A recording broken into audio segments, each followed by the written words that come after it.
public transportation. So we're increasing our public transportation dollars this year to $16.5 million. That includes $11 million for fixed routes, $3 million for public, our bus rapid transit system, BRT, and $2.5 million for our on-demand via. Related to our personnel, please recall that since May of 22, so over the last literally 12 months, or within these 12 months, but right at 10 months, we've done not one but two 5% cost of living increases for all of our city employees. That's in addition to funding merit and longevity pay as well. So for this proposed budget that I've just presented to the council, it will include a 5% cost of living adjustment for our police officers, as well as our firefighters. Merit of 5% will be available for 2,555 employees. Longevity pay will be available for 1,875 eligible employees. The city, related to our health care benefits costs, has seen a 8.75% increase. The city, as the employer, will absorb 4.75% of that increase. And then related to a separate topic, but related to all of our personnel, that includes our existing employees, future employees, and mainly our retirees, our pension. We are making a contribution to our pension of $39.6 million. That is separate from our fire and police pension of $13.3 million. But related to those neighborhood revitalization efforts I mentioned earlier, we have to continue to support capital improvement that we believe is directly tied to be in a position to provide those services. What does that look like?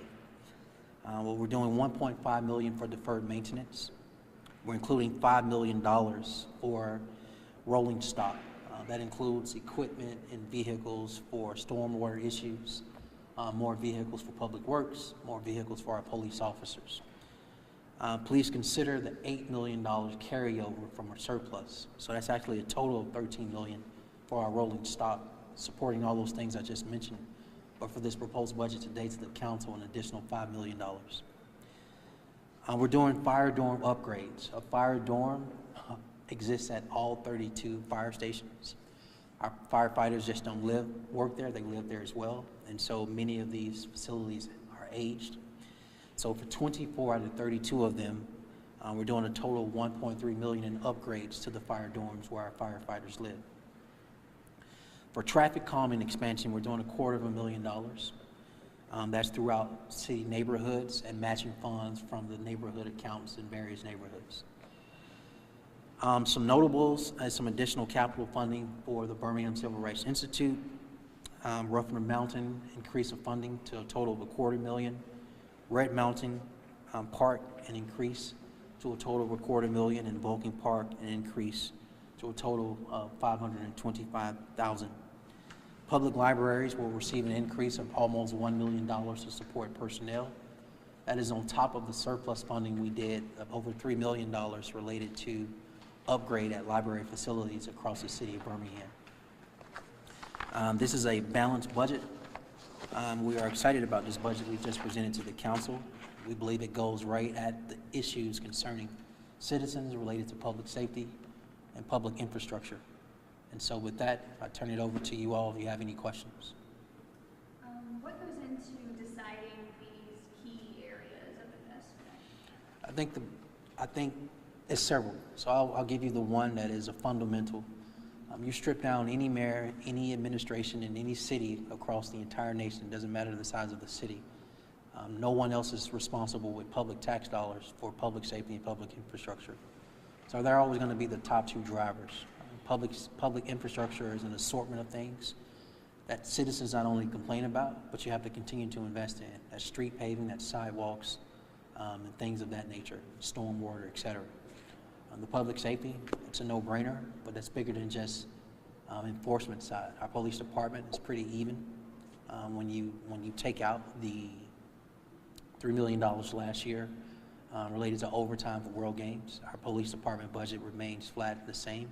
But we believe the things around public safety are embedded in this budget, but they also include prevention and reentry efforts to support public safety on those other ends outside of enforcement. Then we get into this conversation of priorities for city councilors. Then we get into this conversation of priorities for the citizens we listen to and the neighborhood officers who serve them. All of that collectively allows us to focus on neighborhood revitalization, which is the bread and butter of what we do every single day. I guess also specifically on the youth investment, why is that something you continue to invest in? I think any city would be smart to continue with no hesitation to dump every single dollar resource of public taxes, public tax dollars that is, into investing in our youth. Whatever future we want is directly tied to the present investments we make in our youth. We believe the school system has their own separate budget, but we as an administration believe in supporting the wraparound for our children. And so under the issues of conflict resolution, mental health, under the issues of financial literacy and safe havens in our rec centers, we believe these are just the necessary things we can do to support our youth, to keep them safe, to invest in them as they continue to grow, matriculate, and becoming active, productive adults in our city. These are the things you need to do now. So that's for us, it's a no-brainer. Speaking of that, what has the city done to recruit more lifeguards? And have you thought about maybe a pay raise? Yeah, so the first thing we did was actual pay raise. The City of Birmingham lifeguards are now being offered, Chaz, is it $15 or $15.50? So the exact price for a lifeguard for the City of Birmingham is $15.55. I want to be very clear because I had this conversation with my mom, believe it or not. She texted me and she was kind of upset about the City of Birmingham was fortunate to have so many pools, but we're not in a position to open our pools because in public spaces you have to have lifeguards. Okay, this is not negotiable. We want our pools open, but we also need our lifeguards. Turns out during the pandemic and then post-pandemic, just like police officers, just like teachers, nurses, who knew that we would have a shortage of lifeguards or restaurants, right?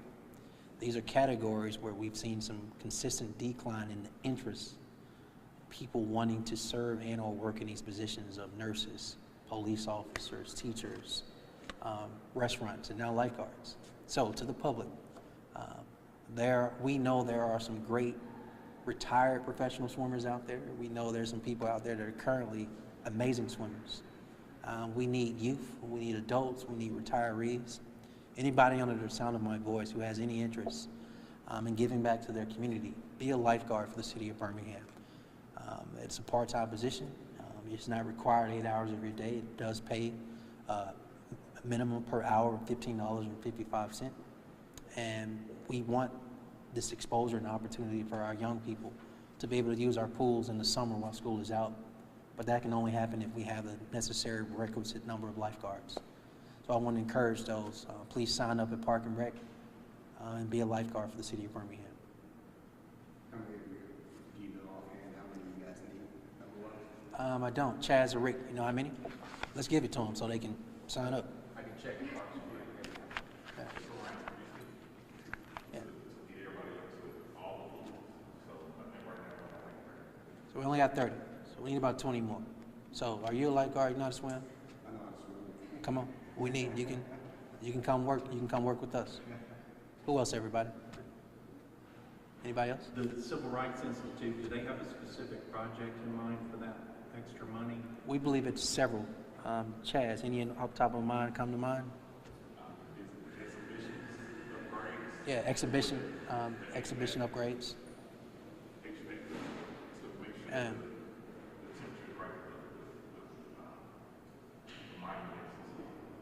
Is the Gaston Motel any part of that? It's not. You know, we've done the necessary things there, so it's totally separate. Listen, the Civil Rights Institute, shout out to Dewana Thompson, CEO, president, as well as her staff and all the volunteers. They're doing an amazing job of welcoming people from across the world into that facility 7 days a week. It has existed at this point almost 31 years. It's incumbent upon us to make the necessary investments. They have some capital to needs outside of their yearly operating expenses that we want to take care of. What we're doing is a start. They still have more, but this is a good start. Are you hoping that this budget passes without any issues Yeah, I mean, listen, issues always come up. I think what I've done a great job of doing is shutting up, like literally just listening to requests, concerns, issues, as well as desire from council, from the public. And I think the things people want are literally in this budget. I literally want to encourage you, the media, the public, everybody that's listening to this, to go to birminghamal.gov /2024 budget. Again, that's birminghamal.gov /2024 budget. At this website, at this link, you will see all the detail of this budget. And I think it's something in here literally for everybody.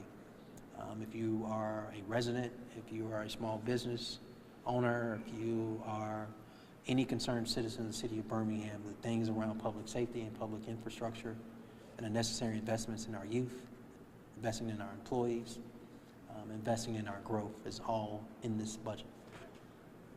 On that note, I mean, obviously, we do this every year, but could you just talk a little bit about the effort that it takes to put it together and the responsibility you feel for this?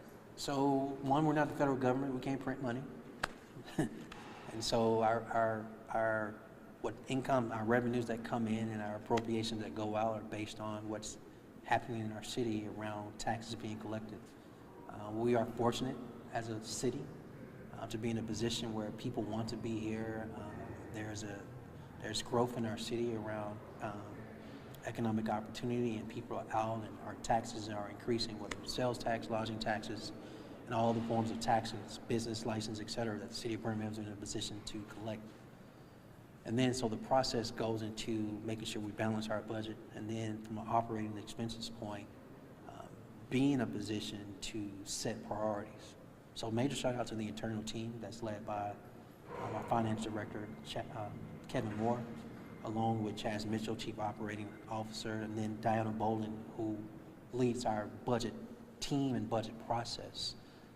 They have put in an extraordinary amount of time and work and commitment, well beyond 5 on weekdays, on weekends, well into the night, of making sure this budget is not only balanced, but the priorities are embedded in here on how to move the city forward between July 1 of 2023 for this proposed budget that ends June 30th of 2024.